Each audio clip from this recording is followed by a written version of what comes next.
Gotta go. Yeah, I'll call you back. I'm with that realtor lady. In every real estate transaction, something comes up that the buyer or seller may have a question about. But in the heat of the moment, the question goes unanswered. Each episode, I talk with real estate experts and real estate vendors to provide a look at what goes on behind the scenes in the real estate world to get you answers. I blend in local Santa Cruz history, add some tips and tricks, all designed to help you be successful in your next real estate project. Tell your friends you can't talk right now because you are with the Realtor Lady. I am Michelle Replogle, and you are with the Realtor Lady. And today I have Doug Katz on, and he is a lender in Chicago. I am in Chicago, yep. Yep. I actually live a little bit northwest, like an hour northwest. Got it. We were talking just generally kind of insider industry stuff as we do when we get together with nerd stuff, real right? estate nerds. Yes. Well, that's what the whole podcast is, basically real estate nerd stuff. Absolutely. And you brought up a topic that I had never heard of, which was basically specializing in divorce lending. And that caught my ear because I'm always trying to provide information and stuff that people may not normally hear about. And you also mentioned just in passing too that you're a mediator, and you also specialize in helping people getting started new, maybe after a divorce. Was that something I think new things, but it did sprout from the divorce business. So yeah, I'll talk a little bit about the podcast we've got. Perfect. And then we're just going to shift into talking about the 2022 market and where that's going, which is interesting because when you and I first connected, it was a totally different landscape. And yeah, there was no war or nuclear threat. Yeah. So, right. But I'll let you take it away. You can tell us a little bit about yourself and maybe how you got into this specialty, and then explain your specialty. Absolutely. So, divorce lending it's something that many people, including many divorce attorneys, don't know about. But the best way to understand it is kind of understand the industry. And everybody knows about 2008, but 2008 really brought out the fact that lending guidelines are really monolithic in many ways. There's got to be purely objective when you're evaluating a file for an underwriter. So it works, except for things like divorce, right? Divorce has a lot of unique components to it. And every client I talk to who's going through like, hey, but my credit's good. How come I can't get this or whatever? Well, they don't match where the guidelines are.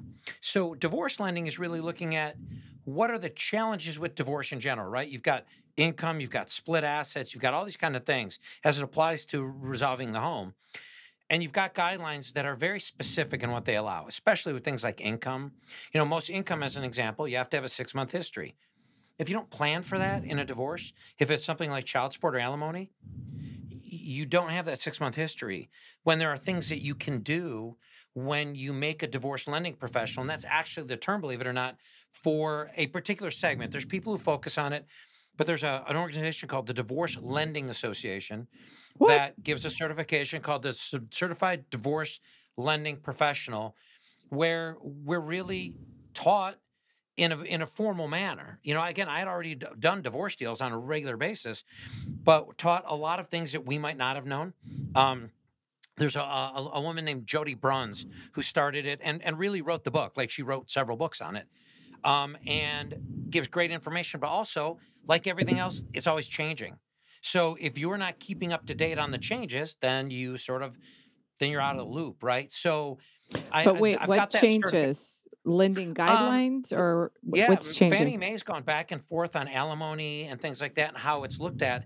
And if you can put it as a liability versus a income piece, a negative income. So if someone's paying alimony, it could go two places. It could have a profound effect on a deal. I can't get, because of limited time, I can't get that deep into it. But generally, there's a lot of mistakes people make, and they're mistakes of omission, right? They're lenders that don't know this. Most lenders you talk to, if you're saying you're going to get a divorce and you have to refinance home or buy something, they're going to say, call me after the divorce decree. That's the absolute worst thing to do.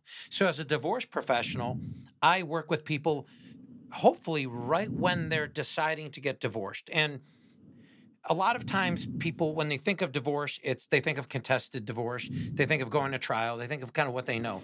The real trends these days are more toward mediation and collaborative divorce in a lot of situations because it preserves more assets. So really, we become part of the team when everybody's figuring out what are we going to do for alimony? What are we going to do for child support? There's been times where I've been integral and now more than ever in crafting that divorce decree and sometimes helping people get the right temporary agreement while they're getting the decree done to ensure they're in the best position to buy a new home or refinance the old one. And there's some coaching. You'd mentioned I'm a mediator. I got that after the divorce lending certification because I've talked about the science of it, right? The guidelines, the making sure that things match up to be able to get the loan approved. The art of this is understanding divorce in general. I came from a divorced family. My parents divorced when I was 2. And as a result, to me, it was important to help on both levels. And being a mediator, if I'm dealing or co-mediating with somebody or even co-representing, I can understand both sides of it and help people come to the best alternative for them to preserve assets. But the other part of the certification, the other part of being a professional in this is thinking of it as a practice. I'm a divorce professional who does loans.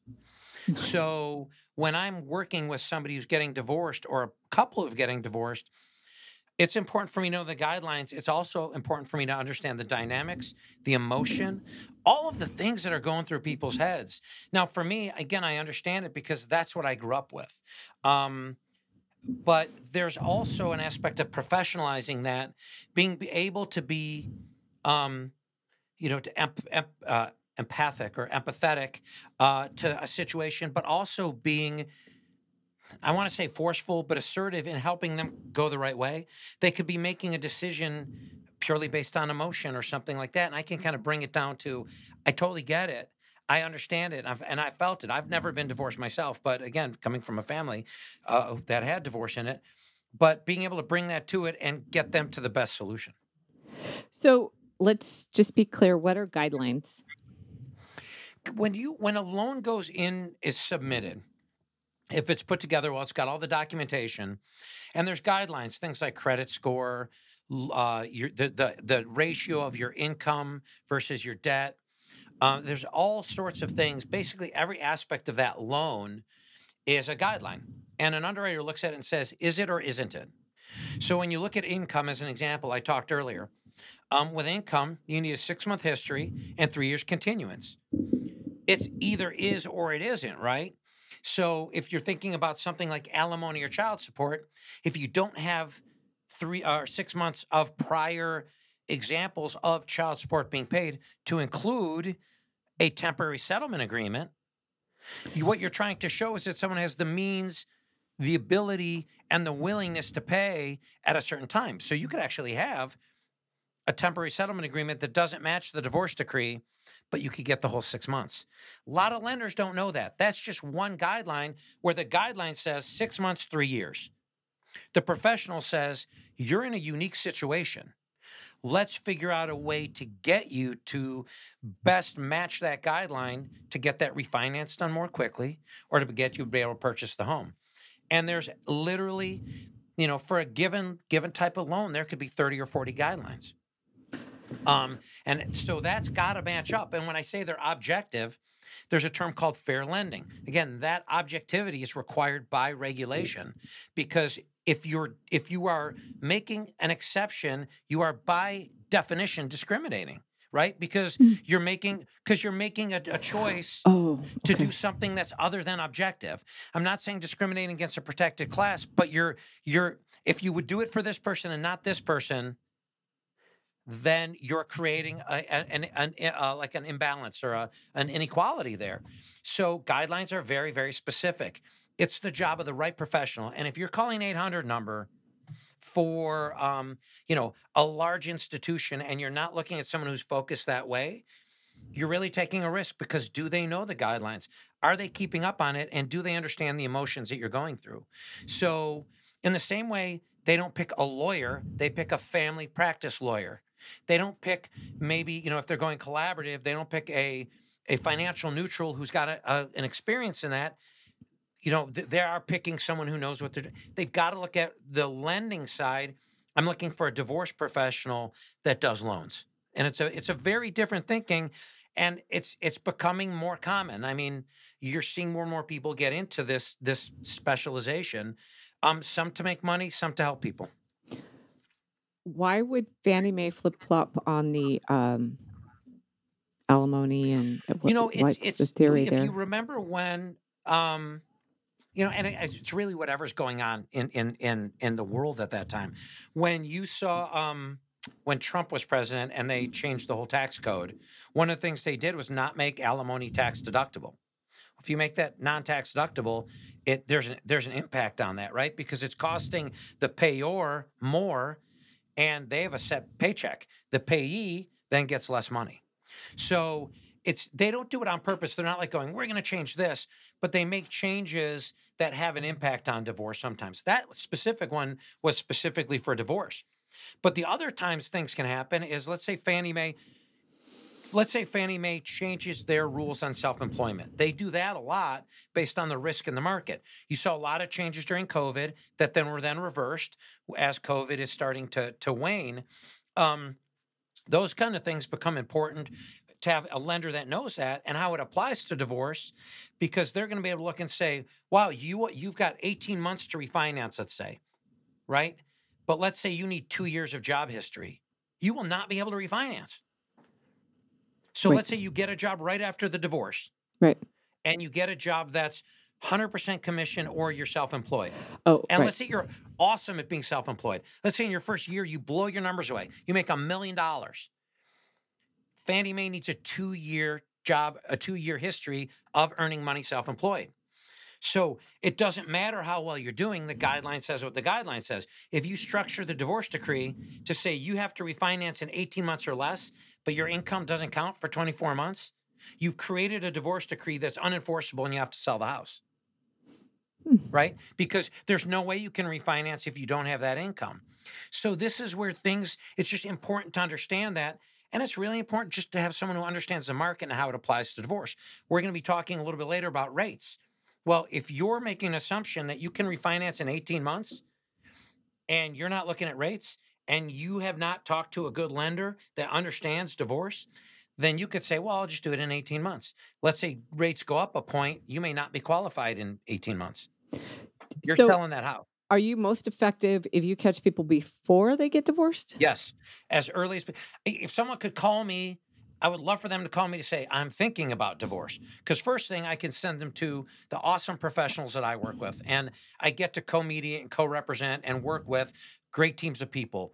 So I would say to people, and we talked about this on my podcast once, you shouldn't necessarily, some people make up their mind on divorce, but, explore all the stuff that's out there. Don't listen to necessarily a brother-in-law or sister-in-law or somebody, I use that as an example, but anybody out there who may have an agenda, go out there and find out a lot of information. So if someone's even thinking about it, they can call me. But yes, if they've decided to get divorced, and I would argue before they file, because once you filed, it's in the system. You're actually part of a lawsuit, right? Like at the end of the day, the divorce is, it's a legal process. There's things that you might want to do before you file. And if you're not thinking through what the steps are and letting the emotion of like, I'm just going to do it, you could be making a mistake because you can't, well, I guess you can unfile and then refile, but you're talking about a lot of pain. The other thing is you may find out that the only thing of value that you're dealing with is the home. Well, maybe you hire a mediator differently, right? Like a lot of the mediation I do is specifically for people whose biggest asset is their home. If they're like, Doug, we've kind of worked out the parenting plan. We're getting help from an attorney who's giving us some, limited scope representation and helping us there. But the house is really the sticking point. I can guarantee I charge less than an attorney or a mediator who's the broad-based mediation, because I have a very specific role. So, it's a different thing. So I think if people start talking to all the right professionals, me included early on, they're going to have a better experience with everything in the divorce. Do people, are there different, or are there representatives in each state? Because I would imagine some of the laws Yeah, are there different. are. They're certified divorce lending professionals everywhere. And again, I would argue that you want to go with somebody who is where you're at. Right. Because they're also going to have, I get questions all the time. I'm not a lawyer. Like if I'm helping people out and there's a legal question, one, I wouldn't do it because I could give bad advice. But two, the liability is huge. So if you're talking to someone, if you call an 800 number as an example, you don't know where they are. They probably don't have connections in that market. If you've got a specific question that touches on the legal or an accountant or whatever, they're going to have people who understand what the laws are where you are, and that's really important. Wow. And how many contentious do you run across them, or is it if it's contentious, they're in court and you can't help them? I'm sorry, with who? Contentious divorces. Contentious divorces, it varies. Like I was part of the collaborative group that works in Illinois, and just because they view divorce differently and typically don't represent people in very contentious divorces, I was doing a lot of co-mediation and working within a collaborative team. And collaborative divorce is really cool. For anyone who hasn't seen it, whole nother show, but it's something for people to go and explore because the outcomes are good, especially for the kids, which is really, really important because I think people forget that. When you're talking about contested divorces or ones that go to litigation, a lot of times I'm more representing one person. I'm co-representing with an attorney, I would say, and I'm helping them get what's best for their client. But they fall into all different levels. What I would say for most people, though, is unless you have no assets or anything, before you go pro se, which means you get no help at all, like you go online and go to LegalZoom or whatever. Do it NOLO forms. Talk to people in the area, because the same way I say attorneys and other people make mistakes, aside from lending, you're looking at making huge mistakes across the board, and saving whatever a couple $1,000 isn't worth losing more or then having to go back and get a lawyer anyhow for post decree stuff. It's just talk to the professionals before you make that decision. There's great attorneys out there who may charge you a little to tell you what you really need, but will steer you down the right path so you don't make mistakes. Yeah, in our area, I had recommended to someone that they actually jump to a bigger area. We're next to Google, Facebook, and Zillow. Right. We're next to where there's some very heavy hitters, and I was like, why don't you just go to where the heavy hitters are? Those are some good attorneys over there, and that person did really good. Our local attorney, they just weren't that great.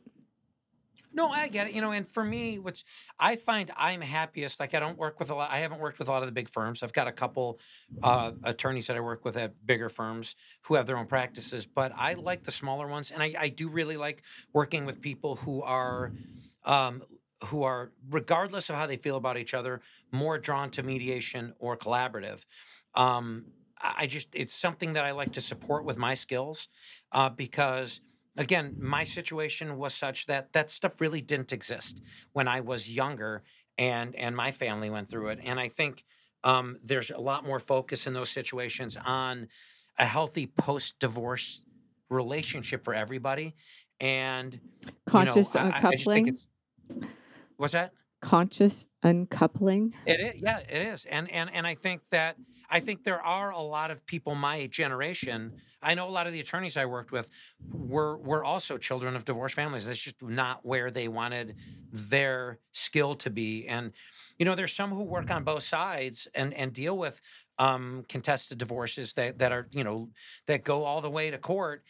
But I think that what's nice is they bring a little bit of that collaborative and mediation type thinking to that. As opposed to, everyone always says they want a shark or a pit bull or whatever. They might not really, because at the end of the day, what I've seen working with a lot of these folks is you end up at the same outcome in terms of a split, just with less money, because you paid a lot of people. So you bring up 2 points. One is divorce has changed, almost evolved. Probably, Yep.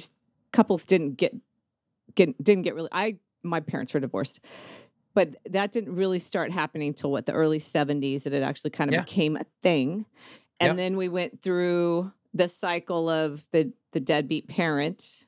There was no money. So that parent just kind of disappeared. So we have that. Then we go through a cycle of it's okay to get divorced. And then we have one party who's made a lot more money or worth a lot more money than the other person. Now we're finding ourselves, well, we have a lot of women in the workforce now. So if you have there's same-sex couples go through these issues as well, but but you possibly have two very high income earners or comparable income earners. So that's really interesting. So I hadn't even really thought of that either, is that it's changing. It is. And sort of understanding those changes. I may be a kind of a divorce nerd. At one point, I have to rejoin, but I was part of the DuPage Bar Association as an affiliate, and you can go to all kinds of things as part of that. So I would go to stuff. I would like to hear, especially if it was like divorce and taxes and things like that. It's not like I'm going to be an expert, but just kind of knowing that, because let's say I'm working with a couple and I'm helping mediate.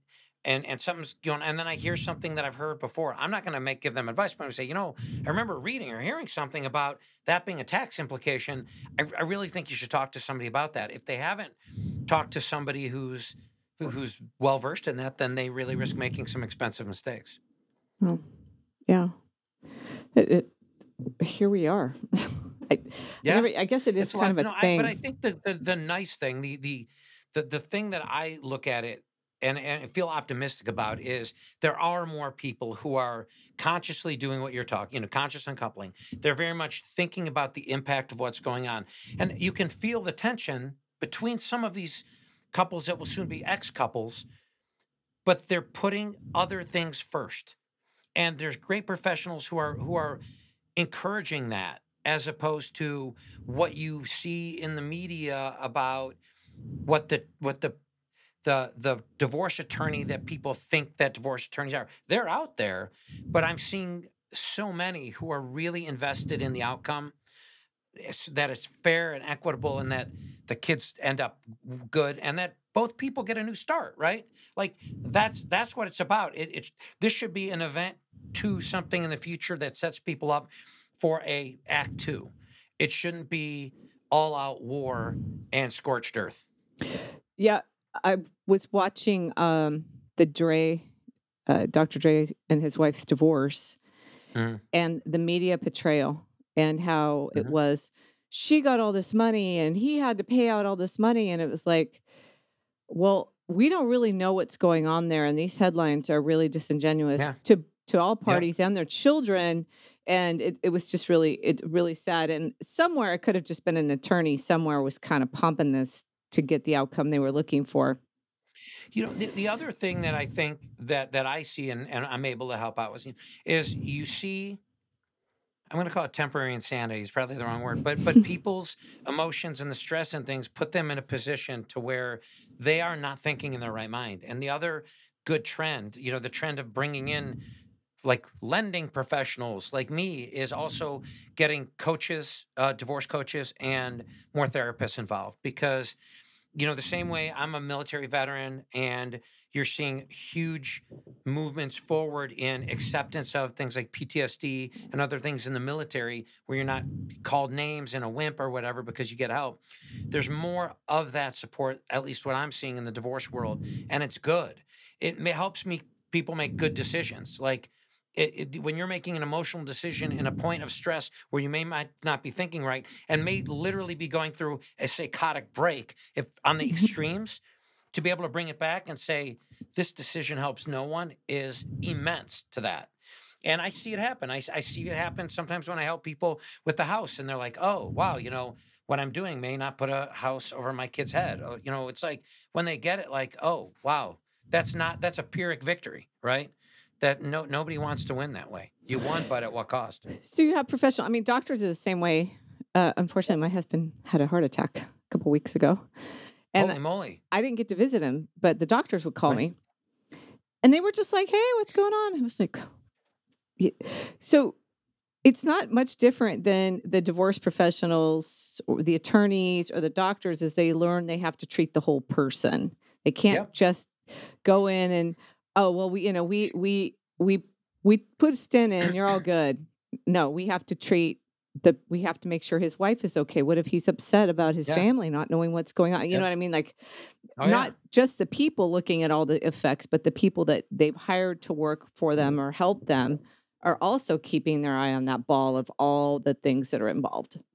Well, and there are even appraisers who are specialized in it, right? Where you hear, like everybody's working stuff out, and sometimes it's like a SEAL Team 6 mission to get an appraisal done, right? Where you've got to wait because one spouse might be causing issues, and you've got to wait till they go, and somebody's got to go in, and it's a very interesting market. Like, but I went to it initially. I had managed, right? I had been sort of running sales teams, and I got tired of, one, people making more money than me, because when you manage, you never make the money. But two, I just got tired of the corporate grind, and I wanted to do my own practice. And when I got there, I was like, where did I really feel good? And that's when I realized helping people through something that I could connect with felt huge. Like doing loans, everyone always says, oh, you're giving people homes and things like that, but it gets mundane. And, every time that I help a couple get a good new start and start something new, by knowing that they're both taken care of from a home perspective, it's pretty profound on how I feel. And how does your mediation or kind of your new start aspect fit into all this? So the Getting Started.life is my podcast, and I have it with a partner. I used to have a company called Split Ready that we've since shuttered, but it was about very consciously going into divorce, and it drew more upon my military experience about like working through a process. But we had a podcast, and it was like total divorce nerd stuff, and it got just too granular. So we were like, what are we really about? Like, why are we in this? And it was about new starts. And she's a mediator. Her company's called Keystone Mediation out of Indiana, and that's what I do my mediation through her company. But we were sitting here talking, and we were like, well, it's about new starts. So why don't we talk about new starts? And if you ever look at my bio, I'm like a serial starter of new things, and a lot of them stay. But I like doing new things. I don't think it should be a bucket list. I think it should be about exposing yourself to new things. And so we were like, why don't we come up with a way to communicate that to people? And basically on our show, everything is on the table. We've done shows on, we're about 3 or 4 months in. We've done everything from ballroom dancing to, so you want to buy a gun, right? And what are the steps you go through to not make a mistake there? And we did one on, what was the last one we did? Starting your day, the 5 things to do. So the format's like the 5 things that you should do and the 1 mistake that you should avoid. But it brings a positive spin to what we do with that mediation or that divorce engagement. And it's on a network that is generally geared toward singles, but singles who are newly single. But I look at it and say, everybody should be starting new things, right? I look at it and say, how many times do people say, God, I wish I had, like, and sometimes it's great, right? Sometimes you're like, well, I started something new and it became a lifetime hobby. And sometimes you're like, that was not the, and immediately you're like, that's not the right thing. Or later on, like, I so wanted to play the banjo. Like, I really wanted to play. And I bought a banjo. I took lessons. I tried everything. And one day I realized I'm terrible at it. Like, I'm just not. And so I put it down, right? And I don't do that anymore. But, I'll pick things up like that all the time. And it's something that I think it's good. It's good to always be learning, especially for my divorce clients, right? My divorce clients, it's like, you should be looking at what's in the rearview mirror is in the rearview mirror.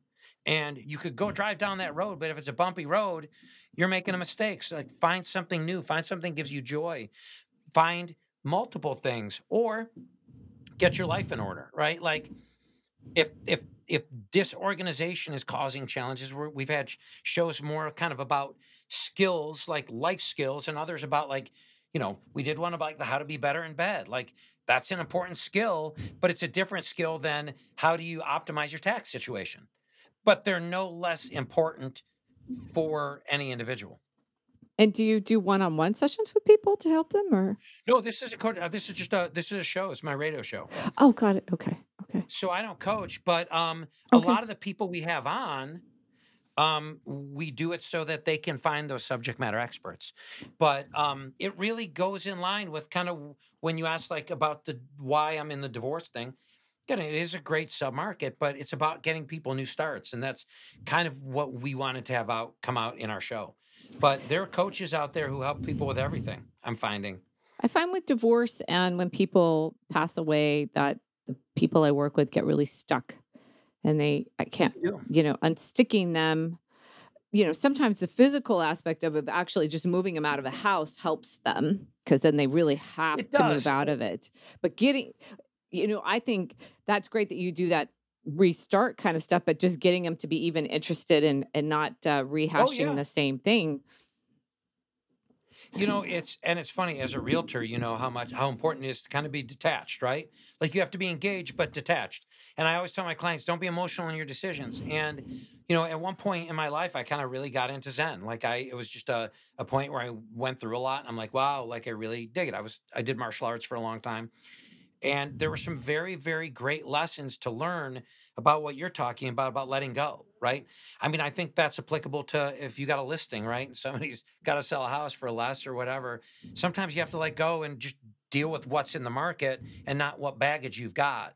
But it works well for divorce and works well for everything is you take something for what it's worth, you recognize it, you acknowledge it, and you move on with what lessons you can get from it.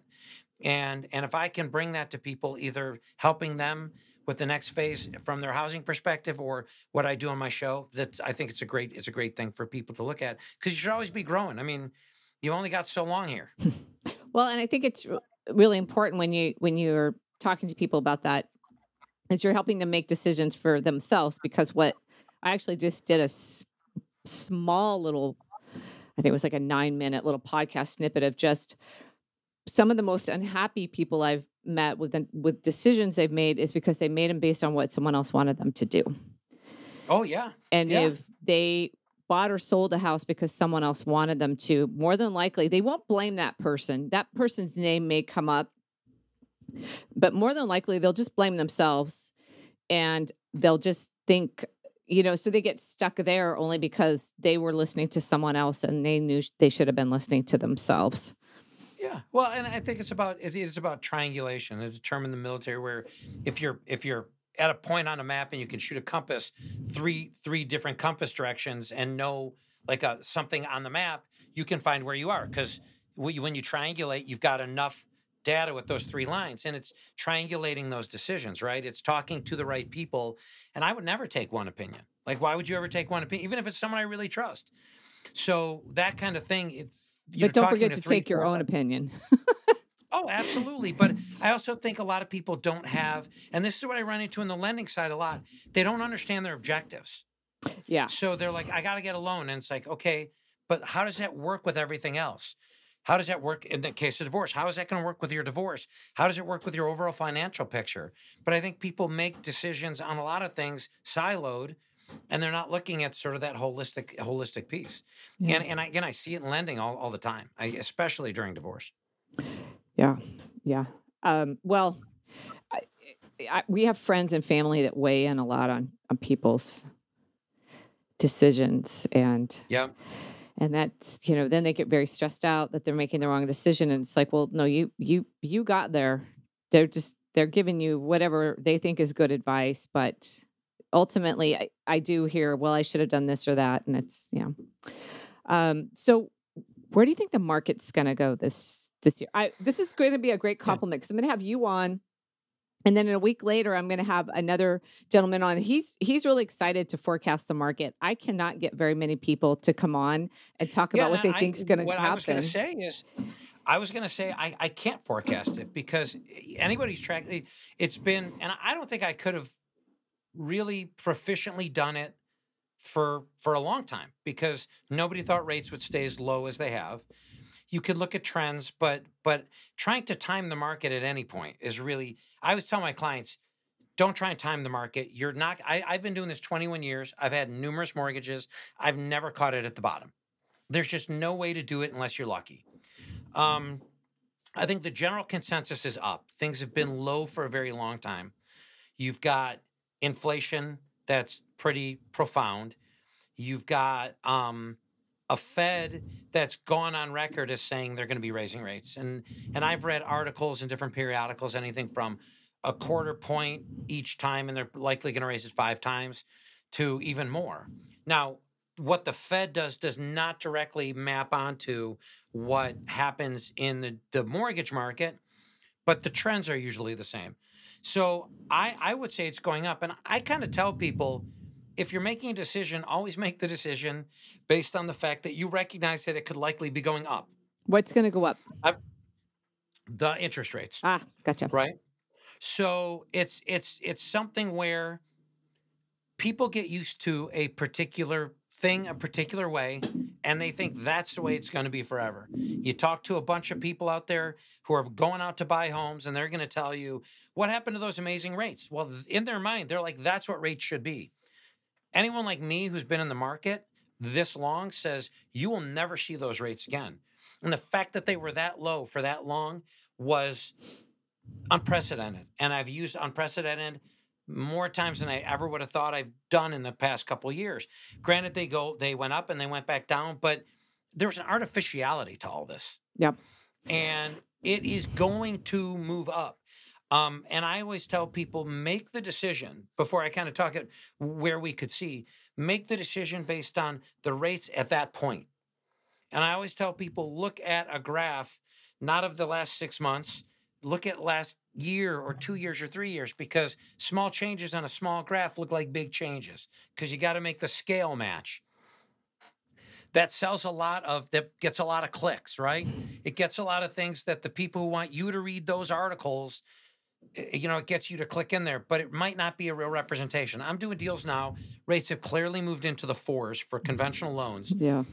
And people are aghast. And I'm like, okay, look at the last 10 years now on a graph. And they're like, oh, like, yeah, you know, the last 2 years is kind of like this. There's movement. And then the last, you know, it's the rest is like this. So it's got to be all taken in context. But Do you think we're going to stay in the 4 to 5s, or you think we'll be kind of rest I've heard there? that they could be as much as 5 by the time we hit 2023. Last 2 weeks ago, I think it was, I went out to visit some clients. I checked pricing for a couple clients. I went out to visit some other clients, and they called me in the afternoon, and they're like, okay, we want to go ahead and lock. And I pulled up the rates, and they were up 0.5 point across the board. So things, I think there's no consistency to how rates move. Rates can move multiple times in a day. And they can move 1/4 point, 1/8 point, 1/8 point, 1/4 point, 3/8 of a point. It can move that way in a week. So it's very, very hard. Things might move in a tight group, but it's sort of understanding what's out there. But I always tell people, make the decision in that time with how much time you have. I can't tell you how many people I talked about refinances were like, I'm going to wait for them to go back down. And I'm like, but you're making the assumption they will. What if they're at the low point in 100 years? I hope you live that long, but that's not what's going to happen. Yeah.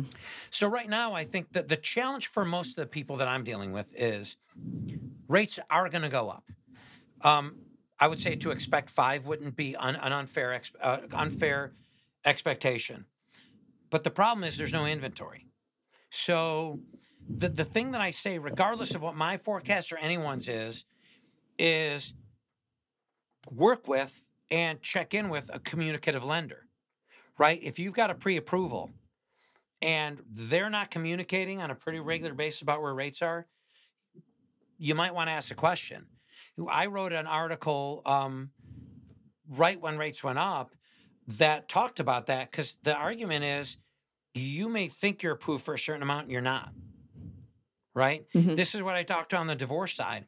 Right now, if I was getting a divorce or I knew somebody getting a divorce and they were making certain assumptions on what they could afford, they need to talk to a lender, because when rates go up, they may not be able to afford it. And they might be thinking, hey, I can't tell you how many times in the last week, what happened to those 3% rates? And I'm like, well, you're in a time warp, man. That's not how it's going these days. So, I mean, I think they're going up. Now, I don't know how much that'll help the housing market, but every time it goes up, you lose some people. And right, because the people were just on the bubble at 4 1/8 can't afford a house.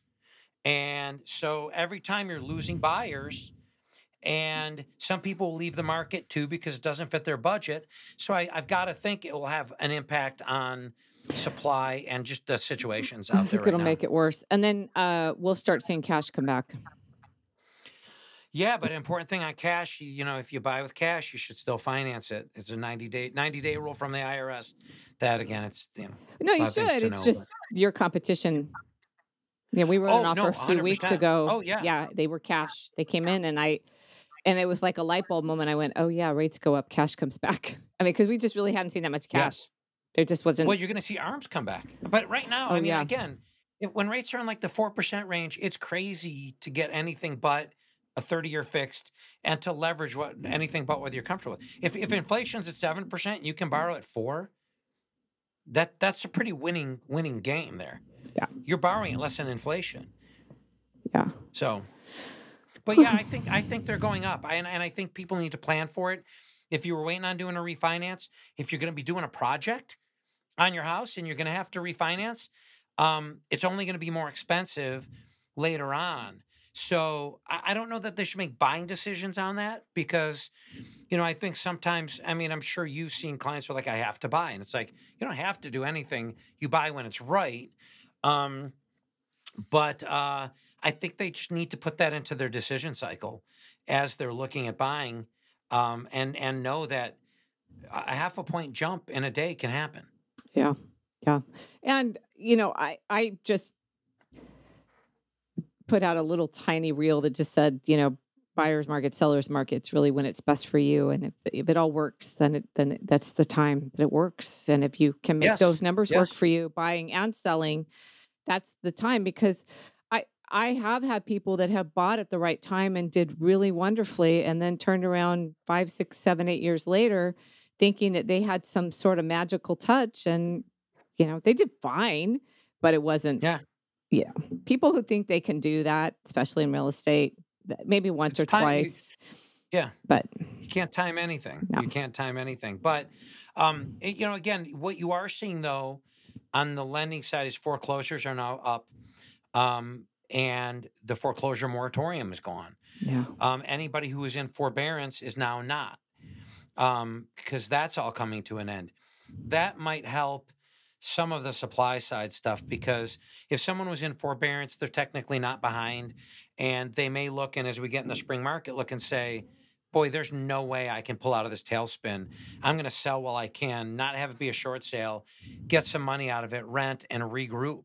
And not that that's good, but I don't know if it would be bad for the market. I think it would actually be pretty good for the market. So on the lending side, things are going to be pretty different from that perspective. We have so much equity out here that we run into occasionally where they're behind or they haven't made their payment, or there's been a recording and you got a lien against the property, but right.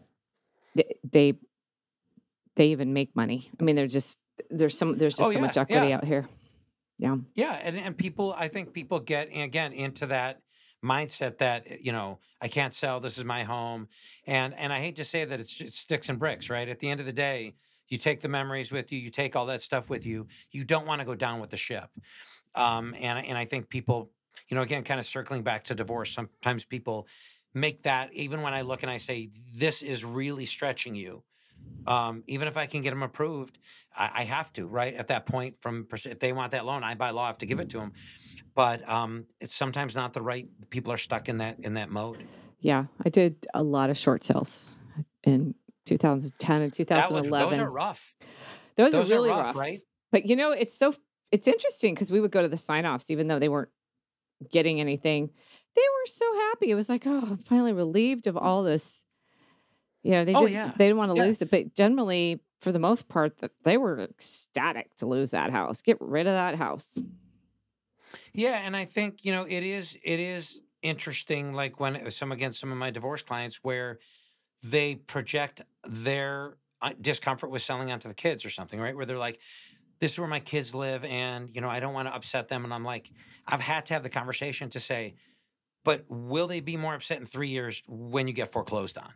Yeah. And they're like, but I can't put them through the trauma. I'm like, believe me, this other trauma is going to be worse. And so I think I think the spring market's going to be interesting because people say divorces are up.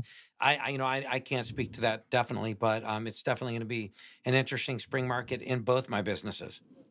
Interesting. Yeah, it's going to be an interesting year. I just keep waiting for more inventory to come on, and it's so far not happening. And it's like, ugh. Yes. But one of my mantras is I have been in all markets for over 17 years, and I'll stay in it no matter what. So, just hang in there and learn. Absolutely. But now in this crazy market, it's the time to get the best professionals, is always what I say. There were a lot of people who got into this when it was easy in lending and real estate. And the good realtors I know, they work their tails off.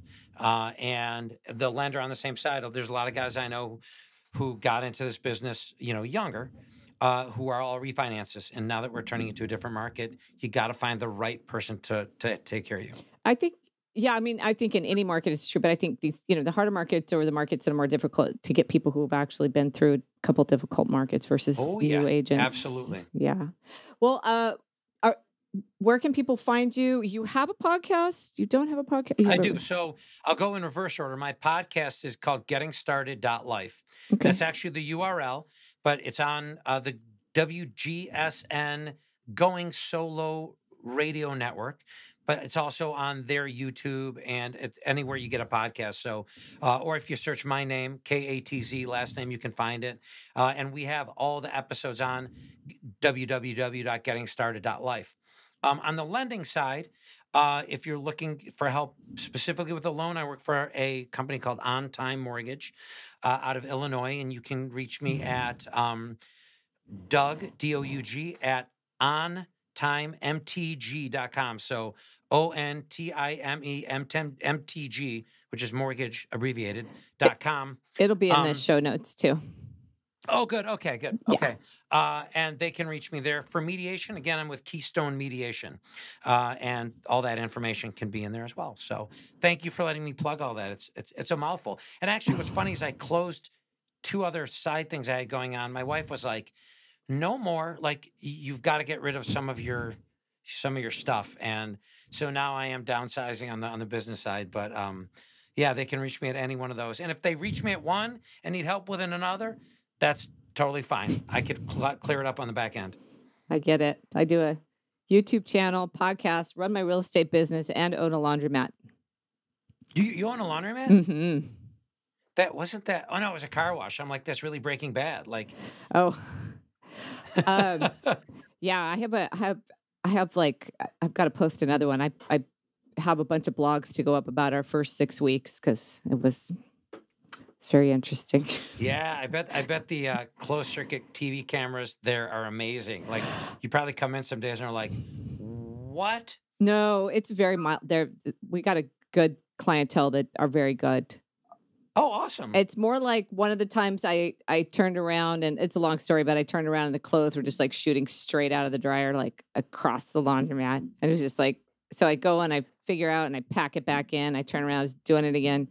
The guy had shoes in there and the shoes are basically beating the dryer door open. Oh, that's awesome. So yeah, just great stuff like that. You don't have like more crazy clientele because that has the making of a reality show. Oh yeah, it's interesting, and so because real estate has become such a solo sport, it's been nice because I get to be with people again and clientele where, people are just like, I'll go to the open house. We don't meet to write the offers anymore. Right. They watch my YouTube for most of their instruction. I have, disclosures and off, the offer and neighborhoods up there. I mean, for the most part, they just need me to tell them it's going to be okay. And that's about it. Right. I don't feel like I needed that. Although I got to tell you, there was one deal I had recently and the person didn't get a realtor. And it was really funny because, realtors get dogged out a lot. I think just generally, right? Why because I have this podcast. Right. There's no barrier to entry. Anybody can get in it, but not everyone's good at it. But this guy didn't get a realtor. And it was really funny because then stuff started kind of falling through the cracks. Mm-hmm. And he's like, well, wait a minute. Like, don't one of you do that? And it's like, well, no, first thing, again, liability. By law, I'm not going to fill those shoes because if I screw it up, you can sue me. But secondly, that's why you have a realtor. Like, what did you think happens And it was really, really funny because everyone, the attorney's like, I can't do that, like, unless you want to pay me. So it really, really always boggles my mind when people are like, I don't need a realtor. Really what they're saying is I don't need a bad realtor. I need a good realtor who knows what the hell they're doing. Yeah. Yeah. Or I think I can do it myself. Which is always hilarious too. Well, I want to thank you for being on. This has been a lot of fun. Thank you for your patience with the technical difficulties, and time zones are always fun. All the different time zones. But the best thing about that is I get to talk to people from everywhere. Yeah, you know what? I've noticed that on my show. Like, people are like, well, why do you do it? Is it that much business, blah, blah? I'm like, I've actually met some really cool people. Yeah. Yeah, it's kind of fun. Awesome. Well, but thank you so much for having me. You are so welcome.